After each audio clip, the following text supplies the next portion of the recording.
Ani kabajamuuf jaallatamuuf har'a siizinii lammaffaa yookiin immoo fuullee lammaffaa Hamster Combat tokkoffaa xumuree jirra jechuudha. Kan nagaa keessa galtan bakka nagaa keessa galtan bakka gammaddan jechuun barbaada. Kan immoo adabamtanii siizinii lammaffaa taphadhaa isinii jedhan siizinii lammaffaatti ni ceetu jechuudha. Kanaaf Hamster Combatiin siizinii tokkoffaa isaa xumuree jirra. Siizinii lammaffaa irratti argamna.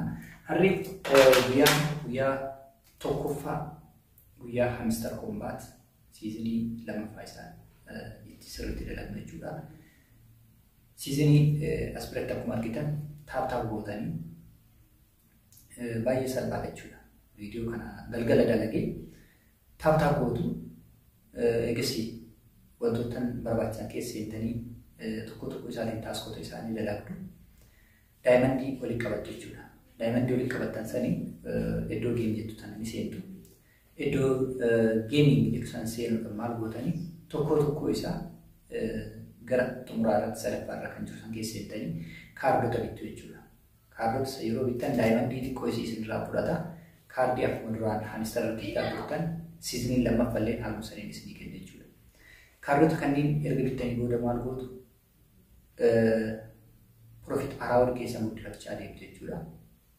Siizinii lammaffaan akkuma siizinii jalqabaa ta'ee daayimandiidha. Iddooleen irraa binnuu fi haalli taaskii irratti dalagnu xiqqoo garaagarummaa haa qabaatu malee jechuudha. Kanaaf maal goona?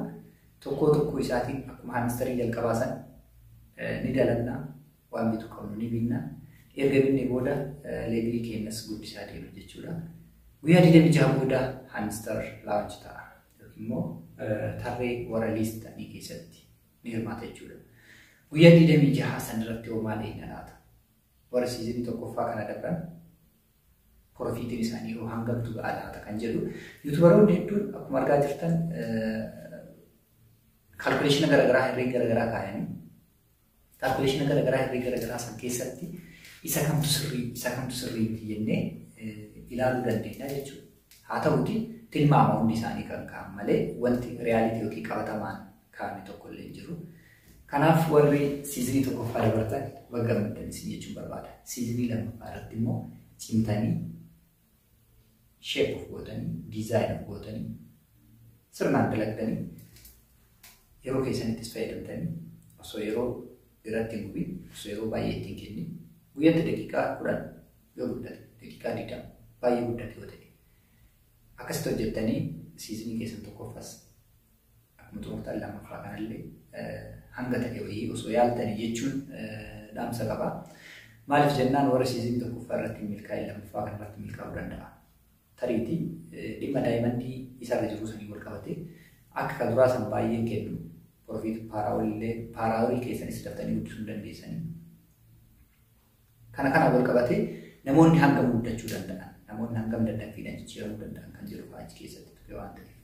Isa qofaa miti namoonni odeeffannoo garaagaraa barbaadan akkuma san immoo hojiilee onlaayinii adda addaa keessatti kiriiptoodhaan wal qabatee tireed godhuu yoo barbaadan akkasumas immoo tireedii jiraattis hojiilee biraa dabalatee yoo barbaadan Harbour Inspire argachuu dandeessu. Harbour Inspire gara telegiraamaatiin guruupii isaatti makamaa odeeffannoo hedduutu jira achi keessaa. San qofaa miti hojiileen garaagaraa kan dalaguu dandeessan jira waan ta'eef jechuudha. Hojiilee dalaguu hin danda'a jettanii itti abdattan hedduutu jira achi keessa. Sa'aatii boqonnaa keessanii guyyaatti daqiiqaa 10-30 keessatti galii dabalataa kan itti argachuu dandeessan. Akkuma san immoo kooyinoottan yoo barbaadan kooyinii tiiktookii, kooyinii pooppoo, kooyinii immoo akkuma san immoo istaarii telegiraamaa dabalatee kanneen barbaadan hunduu jira jedha. Mana Harbour Miidiyaa Neetwoork jechuudha. Karaa salphaadhaan viidiyoo kanarraa waa hedduu akka hubachuu dandeessan abdiin qaba. Kana booda immoo kan wal arginu milki irratti. Seepteembar 26 akkamitti dabarsa laata? Hamstariin qofaan dabarsa. Kaleessa kaatiin gadhiifamtee turte. Guyyaa jimaataa jechuudha kaleessa. Kaatiin guyyaa 20tti Seepteembar 20 lakkifamtee turte. Warroonni kaatii irratti dalagdan, warroonni kaatii keessa wizroo gootan bakka gammaddan asumaan isin jiru barbaada. Nootkoiniin dabarsinee jirra. Amma immoo kaatii illee fudhannee jirra. Adurree fi sararlee nunaafne. Kana booda immoo Hamsteriitu jechuudha. Hamsteroo akkam ta'a laata? aanistarratti hanga milkoofna. Noot koyin illee noot olumaa jettuyyuu koyinii taate. Kanaafuu wanta noot jedhu kanallee yeroo tokko qabachuu qabdanii. Asuma wannan isinii dhaabu warri Mask Empire irratti dalagaa jirtan, Bilam irratti dalagaa jirtan, Maajoor irratti dalagaa jirtan, Jamaal irratti dalagaa. Kanneen biraas hedduutu jiran kan maqaa hin dha'in jechuudha. Linkii descriptionii kan koo jalaa argachuu dandeessu. Linkii telegiraamaa. Garee isaan keessa makamuudhaan dhuftanii poolii hedduutu jira kan Binance irra jiru jechuudha. Binance boolii kan isaan ala ta'anillee hedduutu jiranii. Koottaa fayyadama waliin haa guddannu, waliin haa jijjiiramnu. Moobaayila smaartii Androidii baadhattee deemtoo ta'e galii osoo hin qabaatiin amma sa'a kana daqiiqaa kana viidiyoo kana akka laaltee xumurteetti mallaqatti jijjiiramaa ta'e mallaqatti gurguradhu investu ittiin godhi. Yookiin ittiin daldali yookiin wanta biraa ittiin biti wanta siif dabaluu danda'u jechuudha. Daldaltu waa hedduu ittiin hojjechuu dandeessa. Lukkuu ittiin horsiisuu dandeessa. Hoolaa ittiin bituu dandeessa. Kanneen birallee daldala biraa uffata bittee ittiin gurguruu dandeessa. Kanaaf smaartfoonii keessan isin hin fayyadu taanaan sa'a kanarraa akka gurgurtan yookiin immoo akka hojiirra oolchitan yookiin akka ittiin hojjettan isin jechuu barbaada. Galatooma Horaa Bulaa Harbour Miidiyaa Neetwoork irraa ka'ee odeeffannoo xiqqoo tana qabatee har'a gama fuula kaameraatiin isin dhufee jira jechuudha. Isin immoo xumura irratti viidiyoo kanarratti yaaduu qabaattan akkuma san immoo dhaamsa qabaattan akkuma san immoo qeeqas yoo qabaattan wanta sirraa'uu qabus yoo jiraate nutti himaa. Miidiyaa Harbour Miidiyaa Neetwoork gara yuutuubiitiin nu hordofaa. Akkuma san immoo gama yuutuubiitiin namoota dhufanii viidiyoo kana jalatti laayik godhan koomentii kennan koomentiin isaanii laayikii olaanaa akka argatee fi viidiyoo Harbour Miidiyaa Neetwoork jala dhaquudhaan yuutuubii isaa sabskiraayib godhanii laayikii godhanii sheer godhanii koomentiin isaanii laayikii olaanaa yoo argate yookiin immoo tattaaffiin isaan as jalatti taasisan sochiin isaan as jalatti taasisan mana sabskiraayib godhu laayikii godhu sheer godhu eegas immoo koomentiin keessan laayikii argachuu kan irra caalaa laayikii argate badhaasa toonii qaba. Toonii isin badhaasa jechuudha.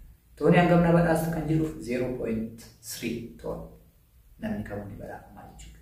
Kanaaf jabaadhaa dalagaa. Kana qofaa miti informationoota garaagaraa Harbour Miidiyaa Neetwoork irratti ni bahu. Namoonni TikTok irratti dhuftanii kooyinii guuttattan akkuma san namoonni staarii telegiraamaa bitattan akkasumas dabalataan namoonni kooyinii immoo guuttattan dabalata badhaasa qabdu jedha Harbour Miidiyaa Neetwoork. Waliin hojjannee waliin guddannee waliin jijjiiramnaa. Airdroppii qofaa miti pilaatfoormiin hedduun kan waliin dalaguu dandeenyu neetwoork maarkeetingii kiriptokaransii irratti hojiilee dalaguu dandeenyu. Akkuma san immoo iyyuu biizinasii onlaayinoota garaagaraa akkuma san pilaatfoormoota keessaa pilaatfoormii irra gaarii dansaa ta'e kan kaffaltii irratti nu rakkisne hedduun isaanii jiru waan ta'eef Harbour Miidiyaa Neetwoork sabskiraayib gochuun irraa fatinaa Horaa Bulaa Liibanaa galatooma.